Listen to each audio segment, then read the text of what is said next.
All right. Well, good morning, everybody. Happy Saturday to you. I'm excited to be here. I love having people online that we can talk to and share this information. It always motivates me to continue to do research. I was even researching later last night about some key people in the upcoming administration changes and everything else. So I've got a lot of good information for you. I'm going to try my best to keep it at an hour. I'm a little over prepared for that right now, but if I have to condense some things, I can certainly do that for you, but I want to deliver as much information to you as I possibly can. And in addition to covering the industry at large, I also wanted to give you some things that you should really start to look at right now in preparation. So I've narrowed that down to 4 things. I have more than that, but these are 4 components that all real estate and real estate note investors really should start doing right now to prepare for this next year, because there is a lot of misinformation out there as well. There's a lot of knee-jerk reactions to things, and I've been monitoring this as I do every year. I constantly research what's going on in the marketplace, and largely I started doing that as a result of my failing to do that before the last crash. And when that last crash hit, we all should have really seen it coming. We knew it couldn't last, but it happened so quick. It happened almost overnight, it seemed, and the depth of it was more than I think what most people imagine. So I committed myself after 2008 and 9 to say, I'm going to focus on the market and keep up on it, on research and everything else, which I do on a regular basis here. So first of all, every year I've done this, which has been about the last 15 years. I do my best to do projections. I've been pretty darn accurate on those. And this year it's a little bit different, right? We've got a lot of things through 2020 and 2021 that we're looking at, all of which you're probably familiar with, which of course was the COVID-19, the amount of spending and stimulus money that the federal government is pumping out. State governments have come in and changed some rules and regulations, things like, the evictions and foreclosure moratoriums, that sort of thing. We still have, and it's getting worse, unemployment issues right now, again, largely as a result of the COVID. Corporate bankruptcies, Chapter 11s are up. Personal bankruptcies are not. We'll talk about that as well. A lot of people now figuring out we don't need to go to the office anymore. We can move in our homes, and that's causing people to move outward from the cities into other areas. So that's affecting real estate as well. The changing workplace. And of course, when are we really going to be able to start the economy back up? Because there's still a lot of people not working and a lot of businesses that may not come back. I know you're all familiar with this, but I want to kind of start with this because now we also have, of course, which we've had for the last several years as well, but all of the politics and the legislation. And I mention this because there's a lot of things that can change virtually our industry overnight through legislation and also through technology. So we have to make sure that we're on top of those things. So I'm going to cover a lot of things that are impacted by this. And again, I'll give you some guidance as to what I see in the marketplace, because there are, with all of this going on, there are some things that we know, and there are some things that we should focus on because they are factual. All the other noise going on, we need to be observant of. We need to study the marketplace at some level, but if we focus on what we can factually determine, it's going to help you guide through this next year. For example, when COVID happened and a lot of people lost their jobs virtually overnight, there were people in the industry projecting just a massive collapse. Things are going to be absolutely horrible. It's going to be worse than the last crash. And I was one of those voices saying, I don't know. I don't think that's going to be the case. It might be, but when the government can turn on that printing press, which they've done, and artificially keep things going, yes, in a way it kicks it down the can down the road. I get that. We'll talk about that. But I cautioned people and said, don't start to stockpile and retreat and just say, well, I'm going to wait until everything crashes, then I'm going to come in, because you may not see the type of crash that some people were anticipating. With all of my clients, we continue to invest because there are great deals in the marketplace. So I'm going to focus really on the note portion of the marketplace right here, but I'm sure many of you have found that in the more traditional bricks and sticks of real estate as well. And there's new people constantly entering the note industry, many of them from the real estate side, understanding that real estate notes is the financial side of real estate. It is real estate. So when you combine, they're kind of opposite sides of the same coin. Combining real estate, real property with real estate financing, the note business, that will give you more opportunities. It will lower your risk, and it will also yield greater returns for you when you do that. And that's what I encourage people to do all the time. And that's whether you're new to the business or advanced, by the way, because I've taken clients. I just want to show you some deals that any one of you could have purchased through this last quarter of the year. We were very busy all the way up through closings through December and not stopping, identifying the market when I saw a lot of people just retreating, and they've missed out on some good opportunities, such as this. Let's see. There we go. Slide's not advancing. Here we go. Okay. Again, a $34,000 property, Cleveland, Ohio, a brand new investor, less than a month in the business, was able to purchase this for just under $20,000, making 15%. Now, again, on the note side, I know many of you are familiar, but in case there are people who are not familiar, in the note business, you get the cash flow, but you're not the landlord. Right? You don't own the property. The borrower owns the property. You simply collect the cash flow from it. You are the bank in that particular case. So you don't deal with all the same issues that landlords do as well. It's just a pure cash flow play on this one. So great deals. And part of the inventory that's available right now in the note business are very mature notes. These were notes that were probably non-performing back in 2009 and 10 that were purchased under non-performing, became reperforming notes, and now they're very, very well-seasoned notes. And when you add in all of the price increases that we have had, the equity positions in these, it makes them very, very safe investments, but yet, as you can see, high yielding. So there's a really good inventory right now of those type of notes for those who are interested in that. And they're all over the place. This one was in Birmingham, $94,000. She got this one for $25,000. So imagine investing $25,000. It's backed by a $94,600 home, and she's making 12% on her money.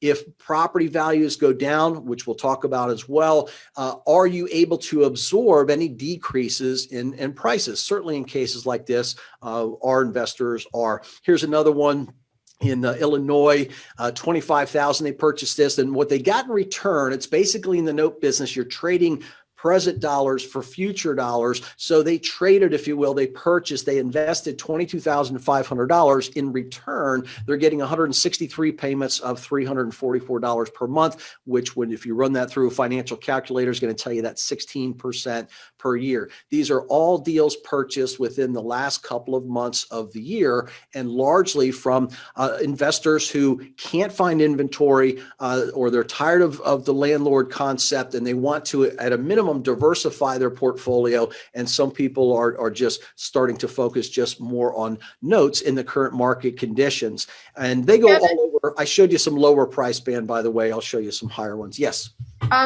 Just to clarify, these are not, when you say deal, they didn't buy the house. They bought the mortgage on the house. That is correct. Okay. That is correct. So again, we're in the note side of this. As I was saying, we don't own the property. The borrower owns the property. We are acting as the bank, if you will. We take over as the lender. So this person has invested in this. I don't have the price on that one, but he bought 118 payments, all the remaining payments of $386 a month, which is almost 16%. And his investment is backed by, the collateral is the property itself. So for example, on this one in San Antonio, the property's worth $120,000. He paid $57,000 for that note. Very, very safe. If the person doesn't pay, worst case scenario happens, there's a foreclosure, he's going to get his money back. I mean, that property would have to dramatically drop before he wouldn't get his money back in something such as that. But with these very mature notes where people have a lot of equity, they would sell the house before it goes into foreclosure. So very, very safe positions. And there's a lot of that inventory out there right now. So I bring those up just to show you this is not a time to panic. This is not a time to retreat. It's a time to examine the marketplace and find these deals. Now, these deals aren't going to show up on MLS. They're not going to show up in foreclosure listings, that sort of thing. It's in the financial side of the business, which is another important aspect that we'll talk about. So the doom and gloom of everything, the knee-jerk reaction went to a very high level when COVID hit back in March of last year. In fact, Moody's was projecting. Now, Moody's, for those who are not familiar, they're a bond rating company. If you've ever seen the movie The Big Short, you know who I'm talking about. If you haven't seen the movie The Big Short, watch it. It's very, very, very, very interesting. And they do a great job of explaining what happened behind the scenes on the last crash. Moody's was a big part of it. Okay. So Moody's and their economics department had projected back in March, April, May of last year, they said that we are possibly looking at 30% of all mortgages to go delinquent. 30%. Now, that may or may not mean something to all of you. So let me further explain what that means, because I was thinking there is no way that's going to happen, because it does. There's going to be way, way, way more problems in this country than we've ever seen before, because in the last crash, which is represented here on this chart, the 10% of all mortgages were in default. That's factual. We know that because that's historical data. That's what the peak was in early 2010, delinquencies of all mortgages. And now Moody's last year was projecting 30%. Can you imagine? That was the biggest bump back in 2010 this industry has ever seen. That is actually what put the note buying business on the map, because our inventory was massive. The prices were extremely low to buy these things. 20 cents on the dollar purchases were not uncommon at all. So that was historically the worst foreclosure, worst delinquencies that we've ever seen. 30% would have been just beyond crazy. And of course, it didn't happen. We are right now right there. So I put a little line there. I'm going to show you in a different chart in just a second here, but we're at 6.33% of all mortgages are currently delinquent, which is still significant. 10% was the worst that we've ever seen, and we're at 6%. So we do have a problem. Part of that problem is being kicked down the road because we're stimulating people with income, with unemployment, extra income, all those things that you all are familiar with. And we're also saying you can't foreclose and you can't evict on certain loans. We'll talk about that as well. And if you can't foreclose because of these forbearance plans that are going on, you also have to, by the way, under the CARE Act, report that those loans are current. So you have to be very careful when you're looking at mortgage data to see if they have included the ones that are actually delinquent, but declared with credit and everything else as current, because that was a part of the CARE Act. Let me take this chart and show you just a little different perspective of it. This is the delinquency rate that you can see once again peaked in 2010, 2009 towards the end there. And now we are over on the right-hand side of your screen where we saw a spike, and now that spike has come down a bit to 6.44 in November. And the very latest numbers, which I put together last night for you right here, are 6.33%. So that's the latest data that has come out that's reflecting back on November. It takes several months for this data to get compiled here. So that's up 79% year over year. It's not the 10%, but it is significant. Now, why that's important to you as a real estate investor and or note investor is this. One of the other numbers that you're going to see on there, which I'll spend a little bit more time on later on, but I want to highlight it here, is the number of foreclosure starts. Nationwide, there were only 4,400 foreclosure starts in November. Nationwide, 4,400 foreclosure starts in November. The existing inventory of pre-sale, what they call pre-sale foreclosure inventory in the United States, 176,000 homes. There's a big reason for this, and it really goes all the way back to Dodd-Frank. banks have been getting away from massive foreclosures since the Dodd-Frank Act was approved in 2009 or 10. And the reason they do that is there's penalties built within Dodd-Frank that puts pressure on banks to get those delinquent loans off of their books. They can be penalized up to 10 times. Now, I'm not going to go into all the details of that. I'm trying to keep this on focus here, but that really changed the foreclosure market virtually overnight, because what banks figured out is I've got to get these bad loans off of my books now versus going through foreclosure, which might take them over a year. And what they started doing was bundling up all of these non-performing loans and selling them. They can sell them at an auction and be gone and have them off their books within a month, versus paying penalties, severe penalties, and keeping them on their books by going through foreclosure for a year. So there's been a dramatic shift on that, which obviously affects real estate investors who are looking for deeply discounted property. Your inventory, and you've probably all experienced this, your inventory level has shrunk on those types of properties. Why? Because the bigger lenders are getting away from that, and they've really shifted to more of a note transaction. They'll bundle up the notes, billions of dollars per month, and I'll show you that later, and just sell them, and they're finished with them. Okay, that's a dramatic shift that a lot of people are not aware of in our marketplace, and need to be, because how you work your business around that is very, very important to you. So again, another little chart here, and then I'll move on.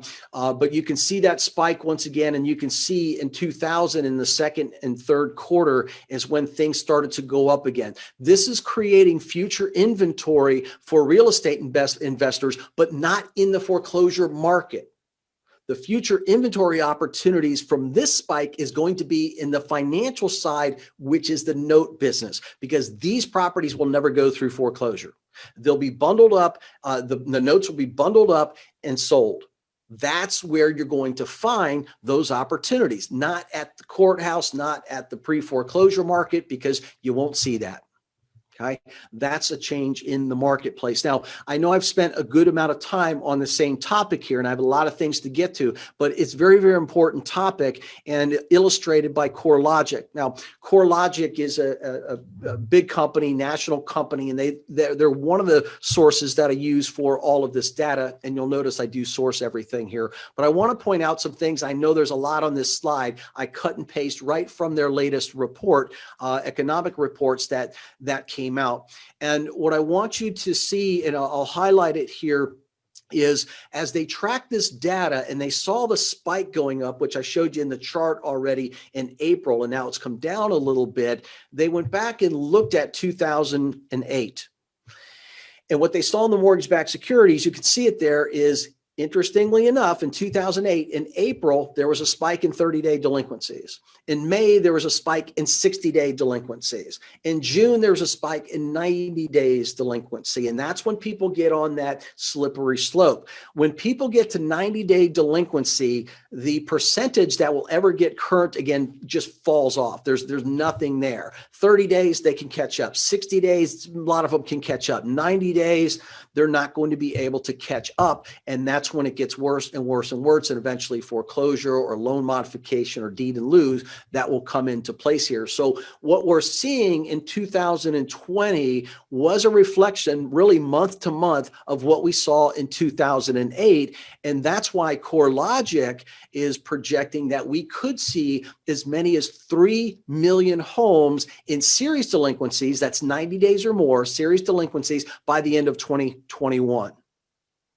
That is very, very significant to all of you. But once again, that inventory, if that happens, those 3 million homes, that's not going to be in the foreclosure arena. It's going to be in the financial side. Why? Because banks will not keep those homes on their books and go through foreclosures, because it's too expensive with all the penalties on there.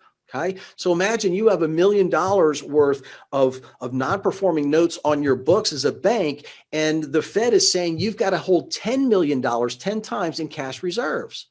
That's too much of a penalty. So what do? Get them off my books.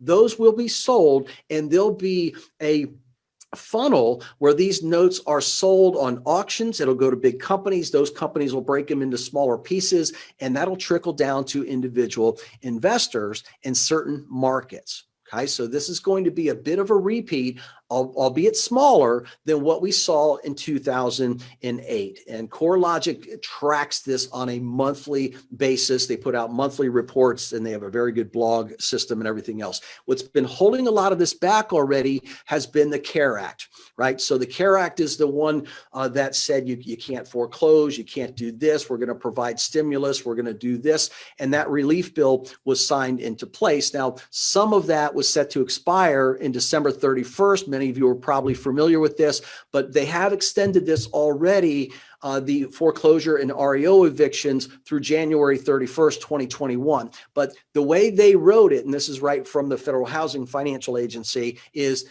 until at least, very high likelihood that this is going to get extended. To what point? Now, not all landlords are going to be affected by this. Not all note owners are going to be affected by this.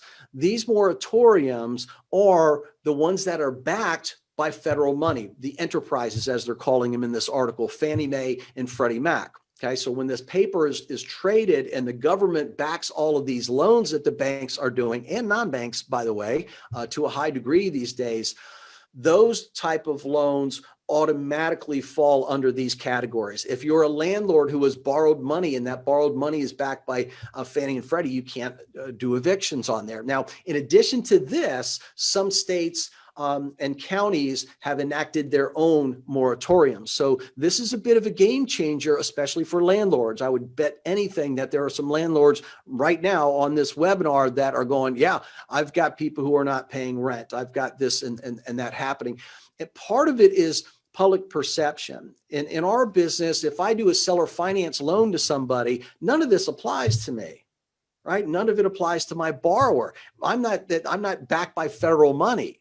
Right? So I can still foreclose, I can still evict and that sort of thing. But in my world, it's more of a foreclosure. I can still do that if my courts are open. And that's what happened here where I live in Central Florida. Our courts just said, we're not taking these non-essential actions, judgments anymore. So for a long time, even though I had a right to foreclose, I couldn't do it because of the local courts. So we have to look at both. We have to look at the federal level. We have to look also at the local level. One thing that has really been working for us, and this is significant to you as well, because this is the proof that you're not going to see some huge crash. Okay, it'll be a degree of a crash because the CARE Act forbearances has worked out pretty darn good. So we had a total of 6.48 million people apply for forbearance, and they could apply for 180 days, and they could reapply for 180 days, and then it got extended, by the way, to 12 months. Okay, so what's happened since then? Well, as of November 2020, out of the 6.48 million of people that got into forbearance plans, now just to make sure everybody knows what a forbearance plan is. If you're a borrower and you're making payments on a loan, and again, federally backed a loan, you had the right to file for forbearance because of COVID and the CARE Act and the CDC and everything else. And what that meant is that you don't have to make a mortgage payment for 180 days. And then you could reapply for another 180 all the way up to 12 months. And essentially, if you asked for it, you got it. Now, there are some little things in there I could talk about, but let's just stick with that. And that's how this worked. First of all, having people make no payments, I think, is a big mistake because they get in the habit of not making payments. And I told all of my people, I said, look, if you have a seller finance loan or you purchased a loan, private loan, and you're going to give somebody some relief, that's fine, but don't make it where they're making zero payments, because guess what? They like that. They're going to stay in that habit, and it's going to be very difficult for you to get them going again. Work with the people. If their payment's $600 a month, but they can afford $4, have them pay $4. Don't have them pay nothing. So these folks didn't have to pay anything on this, but the results now that have panned out are pretty impressive, I have to say. So you have on the lower left, 35% of the people who entered this, 35% of the 6.5 million people, they got their term extended. That's where we are right now as of November 17th. But 39%, up in the upper right-hand side there, 39% have been removed from the program or it's expired, but you'll notice it's performing. So 2.5 million people who had forbearance protections, that program either ended or they voluntarily removed from that program and they're continuing to perform on their loan payment. So the stimulus programs and these sorts of things have impacted this to a great degree, is what the experts are indicating here. Just underneath that one, it says removed, expired, and delinquent. But active loss mitigation, what does that mean? So the 7% there, the 434,000 people who are in that program, their forbearance plans expired, okay? But they still weren't able to perform. The difference here is that they're under loss mitigation, meaning that the lender is working with them. Okay, there's a reason for that, and I'll talk about that in just a second, because this is a very different crisis than what we had in 2008. Okay, it's important to know the difference there. So banks are working with these people. Big reason is there's equity in the properties today. There wasn't in the last crash. Removed, expired, delinquent. So 2%. Of all the 6.5 million people, only 2%, their plan expired and they're continuing to be delinquent. That's pretty small number. Interestingly enough, 9% of the loans were paid off. People are in forbearance. They came up with the money and paid off the whole loan.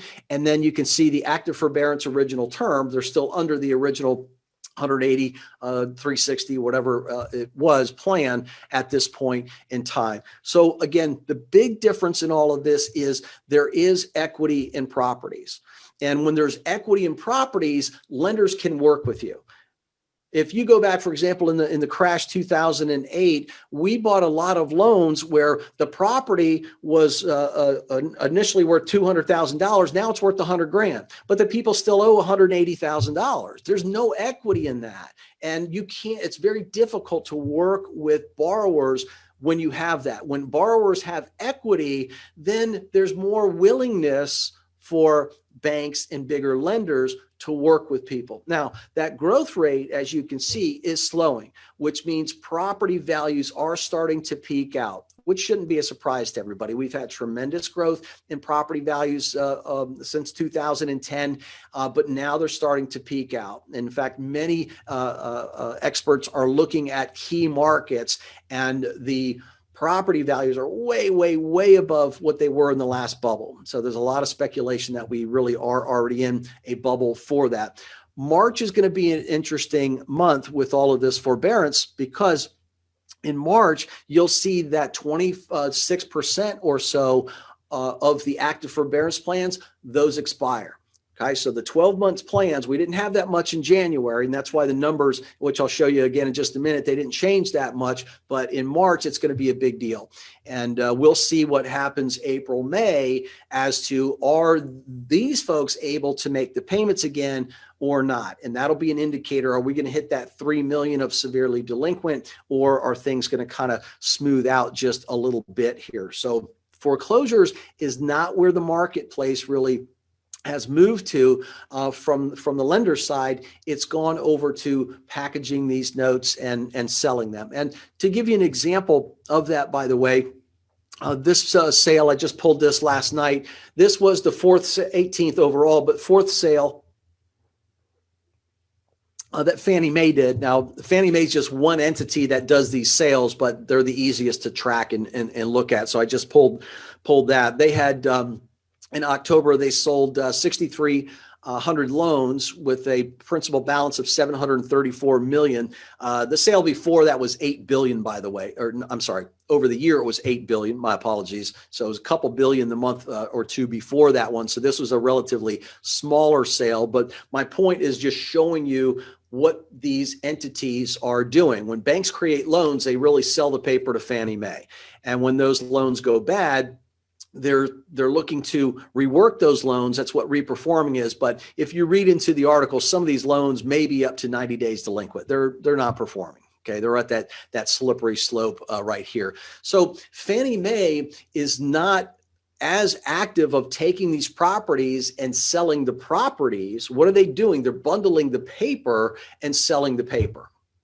Okay. That's what eventually trickles down to us, where we can buy non-performing and re-performing loans.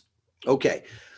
Bankruptcies is another issue. I know it's kind of a hard shift here from that topic to another one, but in bankruptcies, it's something else that that has been an interesting thing to track here. Personal bankruptcies have gone down quite a bit since 2011.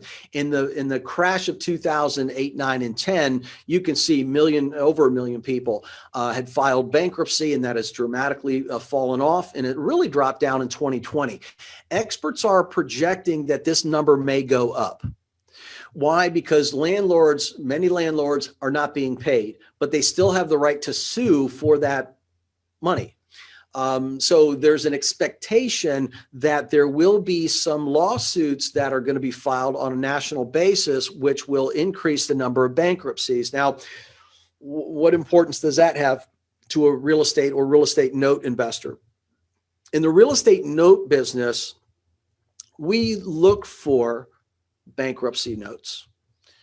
We can we can make a very good profit. We can get free money in bankruptcies. We can work with the consumers to keep them in their homes and still make it very, very profitable for us. Again, a bigger topic here, but so I'm just kind of highlighting it for you. But bankruptcy can be a big deal for a note investor. We pursue those types of deals. And I've got case study after case study that shows you why ultimately that we do that is because we can get free money in addition to the regular money on a workout modification. So it's one of these things that you keep an eye on and look in the marketplace, because most real estate investors shy away from bankruptcy. Okay, because they're on the equity side, we're on the debt side. And with us, we pursue those. So I'm looking to see what the opportunities might be in for that arena as well. Okay, so focusing on what we know. Loan modifications, forbearances, foreclosures, and bankruptcies are absolutely going to be a part of the outcome of the current market condition. We know that. That is factual information. I just basically outlined all of that for you over the last however many minutes I was talking on that topic there. So action plan, I would say number one, if you're not familiar with loan mods, forbearances, foreclosures, and bankruptcies, get familiar with it, because it will be a part of what you're doing in the real estate industry, especially if you're in the note business. Doing proper modifications. Do we have to be concerned with Dodd-Frank? What can we do? Do we have to rerun credit? Do we not have to rerun credit? If we do a forbearance, can we add that in? Can we smooth out the loans?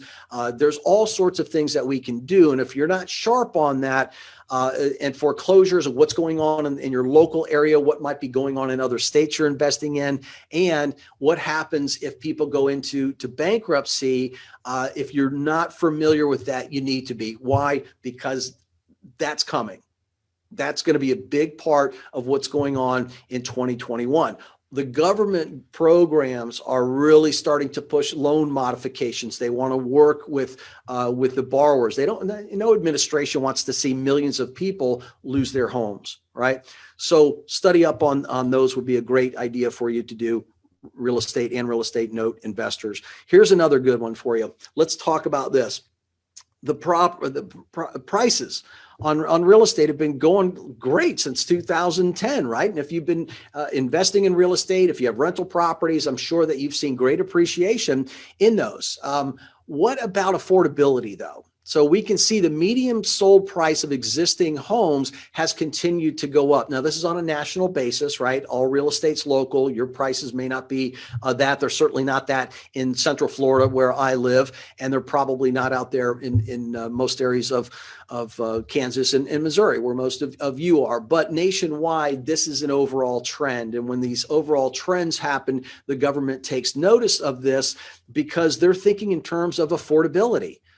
We've had an affordability crisis in this country for many, many, many years, and it continues to grow because, again, median home prices, they've outpriced what people can afford, and it's more challenging to get loans today. So when you look at these key areas, it opens up, well, there's an opportunity there. Okay, if this is a problem, what's the solution? And maybe I should focus some of my efforts as being a part of that solution, because problem solvers make good money in this business, right? Every real estate investor, essentially, you're a problem solver. Every note investor, essentially, you're a problem solver. So identify the problem, come up with a solution and apply it, and you're going to do very well. So, of course, as property prices are going up, you're seeing the supply go down, right? Naturally. So there's more competition. But again, affordable housing has been out there in the forefront for many, many years. And again, with Dodd-Frank, banks don't do small loans anymore. They can't afford to. They lose money. In some states, if a bank, because there's state law that affects also in addition to some of these federal laws like Dodd-Frank, in some states, a bank can't even do a $100,000 loan and make money, because Dodd-Frank limits how much they can charge to originate a loan.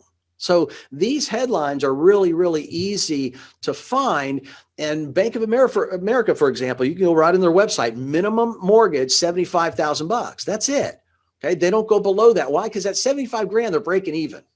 That's really where they are. They're at break-even point on that, but they have to provide that type of loan because of the Neighborhood Stabilization Act, et cetera. So anyhow, it's difficult for affordable housing because people can't get loans.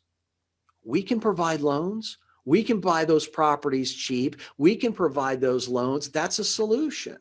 Okay. And that's something that all of you should really take a look at, because that's going to continue to grow, especially when I tell you about a person in the Biden administration you want to pay attention to and see what they're doing. I've been researching a lot on him lately. Okay. I mentioned this is a different crisis as well, and this plays into this as well. This is called the mortgage credit availability index. And without having to go into what it does and how they calculate it, there's a baseline you can see on the bottom as 100 for statistics. But let me just point it out this way. Back in 2005, 6, 7, how hard was it to get a loan? It was very easy, right? That's where we had the no income, no statements, no doc loans. We had pick a payment loans, 110% financing. It was very, very liquid. So what this index looks at is how easy is it to get a loan? How loose is the monetary policy? And you can see we got absolutely crazy in 2005. Everybody could get a loan. You know, you had a pulse, you walk in a bank, you get a loan, right? We remember those days. And of course, we know what happened. The big crash followed that. And then lending tightened up. Right? New rules, new regulations, new legislation coming in, and we drop back down to that baseline where it was more challenging to get a loan. Okay. Then by 2013 and 14, they started loosening the purse strings up a little bit, tweaking with what kind of credit score, what kind of down payment do people need, that sort of thing. And it started a gradual climb, as you can see on this indicator. And then all of a sudden in March 2020, it dropped down again. Why? Things tightened up. And again, of course, we had COVID and everything else. So I'm going to take that portion of this chart and magnify it for you. And what we saw is a 30% drop in the mortgage credit availability, which means it's more difficult right now to get loans in general. Okay, that's all that means. But there's several groups that are more impacted upon that, which again is a problem that you can provide a solution to.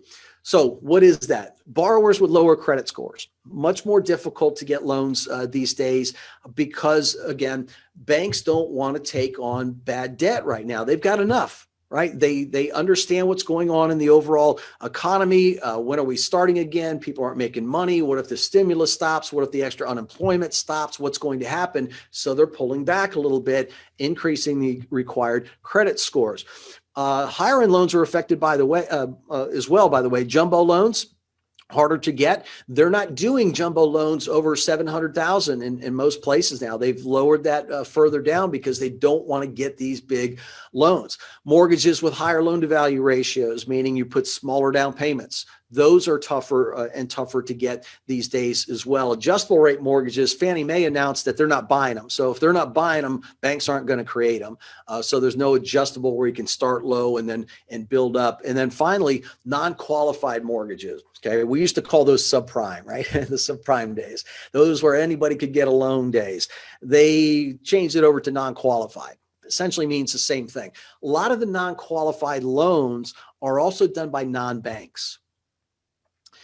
Non-banks are not under the Neighborhood Stabilization Act. And without getting too far off track here, what that means is non-banks don't have to set aside money for affordable housing for lower income. They don't have to do that. If bank, like a Bank of America, is lending in a certain area, they have to make a certain amount of money available to lower income, moderate income people. They have to do it. Okay, even though they take a loss on originating those loans. That's why they've retreated from that. A lot of banks are looking at credit cards and business loans and things like that, and they're letting the non-banks. Non-banks in the United States for years now do more loan originations than banks do. And they're not under the same guidelines. So non-qualified mortgages by non-banks, the non-banks don't have to give them in affordable housing areas. Once again, that's an opportunity for us because we can do those loans. We can create them, okay? Where banks aren't doing that. So there's going to be a big play within this, and also in opportunity zones. That's coming up as well here. So once again, what do we learn from this? We'll focus on what we know. Historically, seller finance loans always fills the void left by traditional financing. So if banks aren't doing the low loans, if non-banks aren't doing those loans, we have a huge problem of affordable homes. Where are people going to live? They need financing. We can fill that void with seller financing. Hope that makes sense to everybody. So that should be a part of what's on your radar screen of providing that type of housing. Now, traditionally, some of you have probably done that through rental properties, but again, what's going to happen in the future with landlords? Is this new administration going to be landlord friendly, pro landlord, or maybe not so much and more pro tenant? Who gets paid first? Equity position, debt position. These are things you need to think about, and I'll talk about that a little bit more in just a minute. So action step number 2, start selling properties with seller financing. Even if you have existing tenants, convert your tenants over possibly. Again, I think a lot of you would take a look at your portfolio and say, you know what, I'm going to at least take this many, create these folks into property owners, get away from tenants here. And again, maybe you keep some as tenants. I'm not one of those investors who says everybody has to do notes and that's it. No, notes is simply a part of real estate, but look at your portfolio and see if it makes sense to convert some of your tenants into property owners, removing yourself from that role, but still getting the cash flow with that property. And then you don't have to worry about such things as evictions and all of that. You're now on the debt side of things. For those of you who are buying real estate inexpensively, where you can turn around and sell it, I'm going to encourage you, instead of just buying a property, fixing it up and just selling it for lump sum, run numbers that show, what if I seller financed it for somebody? You know, what if I went direct to a consumer and sold the property and created a note instead of just getting that lump sum? What would that look like? And I'm encouraging you to do that because I think many of you will see, you know what, maybe I should seller finance this one. Especially when you understand that when you create a good quality note, it has a market value. You could create a seller finance note for somebody. And I know the concept here. A lot of investors go, yeah, I can't do that because I need to cash out. Well, what if you could create a note in a way that's so marketable that you could create it and turn around either right away or 3 months down the road and sell a part of it and get all the money that you need? See, that's a game changer for people. And then have that back end of the note.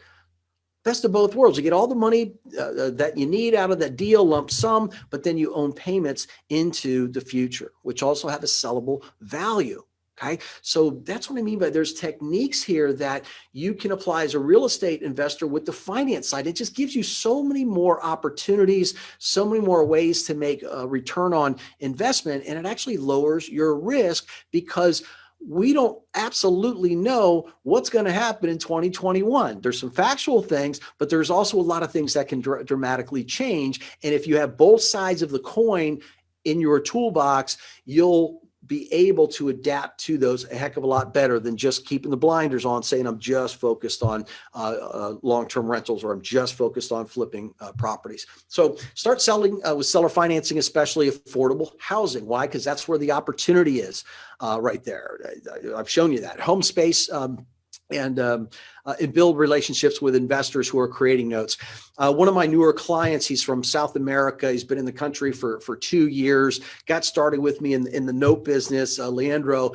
And he was looking at some notes that I was helping him with in my consulting sessions. And I said, look, this person knows how to create a good quality note. They know how to borrow money to buy a property. They fix the property up. They sell it with seller financing. They pay off the underlying loan. They know what they're doing. Their paperwork's immaculate. I went through the whole deal. I said, this is an investor you need to build a relationship with. He's now bought 4 notes from that same investor.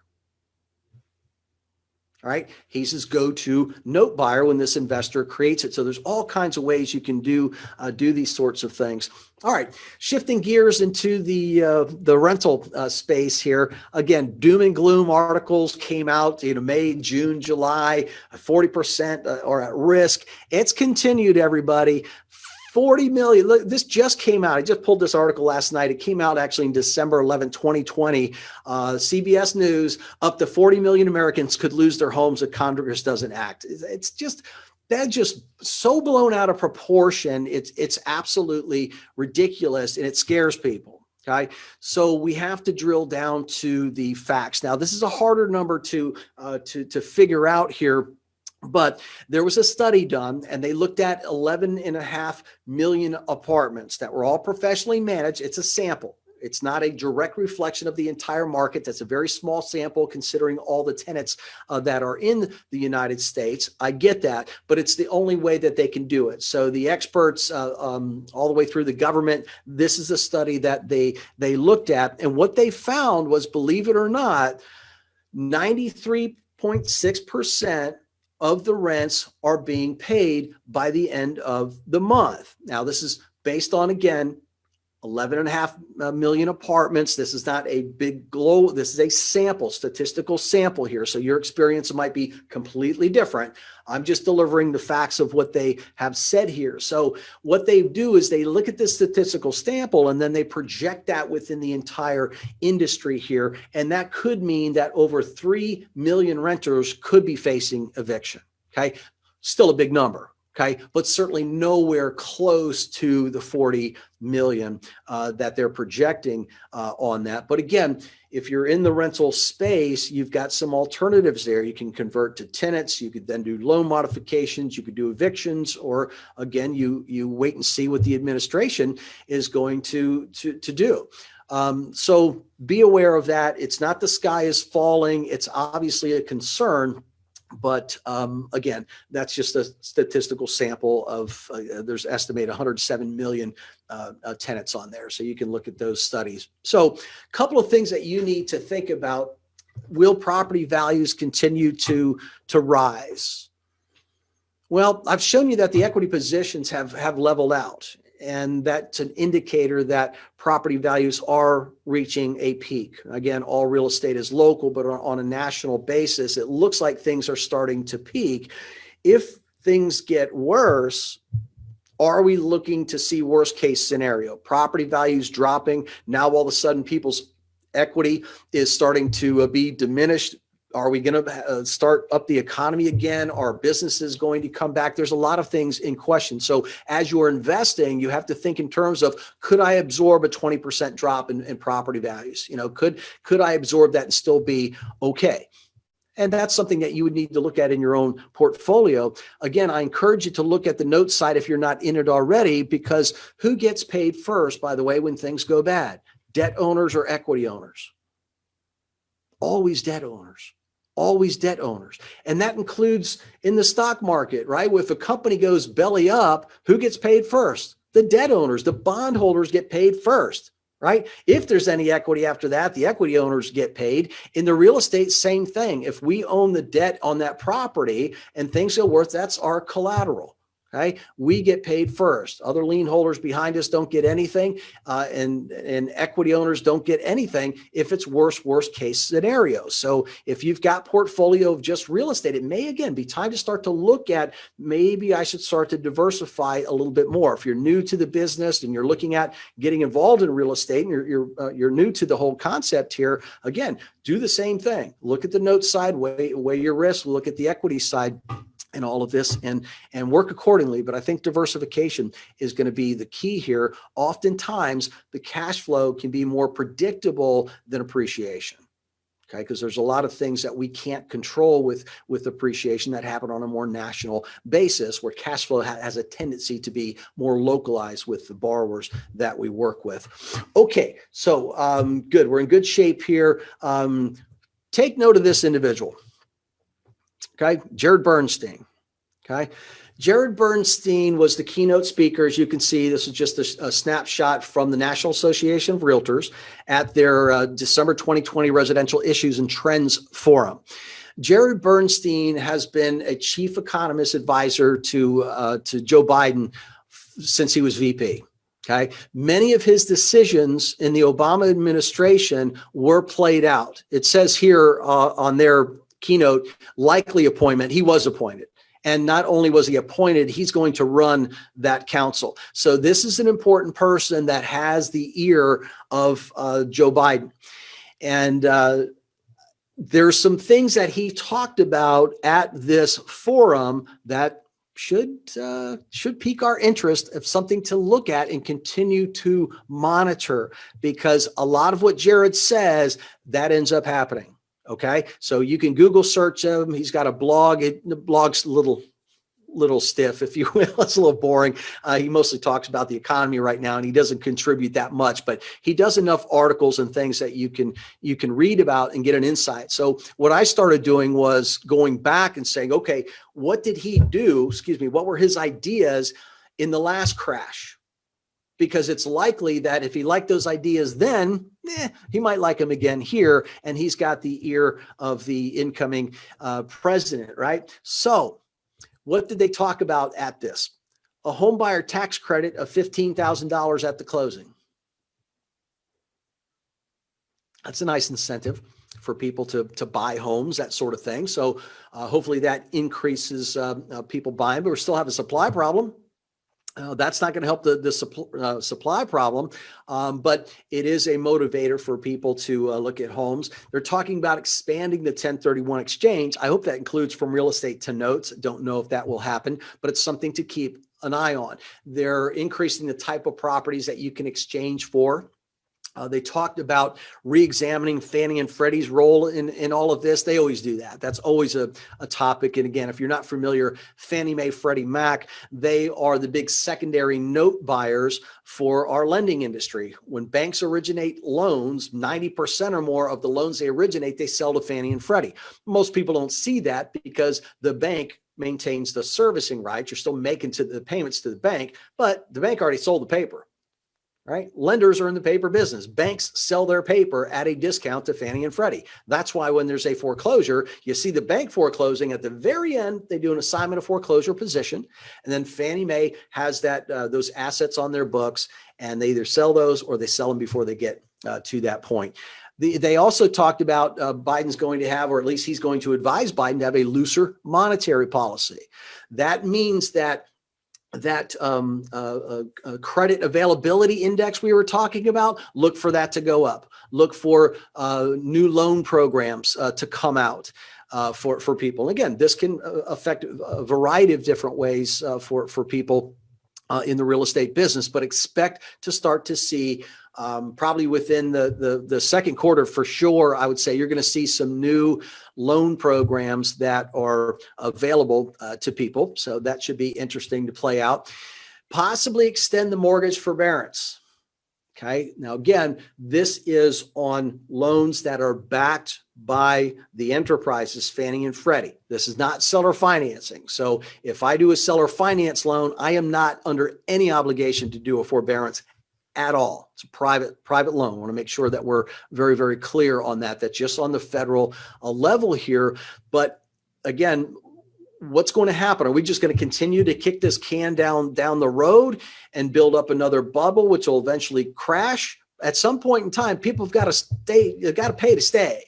Okay, so it'll be interesting to see what they do on that. I'll be keeping an eye on that. They talked about affordable housing. This guy's big on affordable housing. If you Google search him, he's talking years ago about the crisis of affordable housing. We need more affordable housing. You'll also see articles where he's talking about opportunity zones and how they want to change those and envelop some of the affordability within that. There's going to be good opportunities in here. And again, if you're able to purchase homes in those areas and offer financing, you've got the best of both worlds. There's going to be a lot of money to be made in that area. The scary part they talked about was the temporary lockdown of the overall economy. And again, if that happens, there's got to be more government spending, because people aren't going to be making any money. Businesses are going to have some problems there, and that's going to affect real estate. So that's why we have to prepare. Can we absorb in our portfolio, or the loans that we're going to be buying, or the real estate we're going to be buying, can we absorb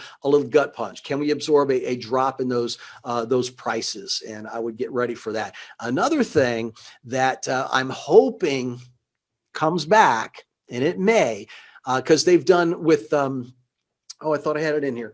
You all should know that there's I got it on the next slide. That's why. Okay. We'll talk about rental subsidies in just a minute here. But what I'm hoping is, he was a big proponent of something called hardest hit funds. Now, Michelle and Kim and all that, they know what hardest hit funds is all about. If they reenact the hardest hit funds, which expired at the end of December 31st, 2020, they could open that program back up again if we start to see these non-performing loans come into play. So on that projection, I gave you a core logic where it's showing potentially 3 million homes in serious delinquencies. One of the programs that they put in the last crash was called hardest hit funds. And in hardest hit funds, they pay the note holder a lump sum to prevent a foreclosure. Now, back then, if a house was worth, let's say, $100,000 and the people owed $80,000, and you bought that note for 25 grand, non-performing, and they applied for hardest hit funds and they got approved for hardest hit funds, which you pretty much know what the approval is, and if they can do it, what's their income, et cetera, et cetera. Some states were paying you $40,000 to catch people up on their loan, what we call the arrearage account. Doesn't matter that you only paid 25 grand for the note, okay, because they owed 80. So imagine you pay 25 for the note, 90 days later, you get 40 grand from the government, plus you now get the monthly payments on some kind of a loan modification. Now, I'm not saying that program will come back. Okay, so what I just told you is fantastic. That was the reality of that program. But this guy is a big proponent of that program. So in my mind, if he liked it back then, he may like it again.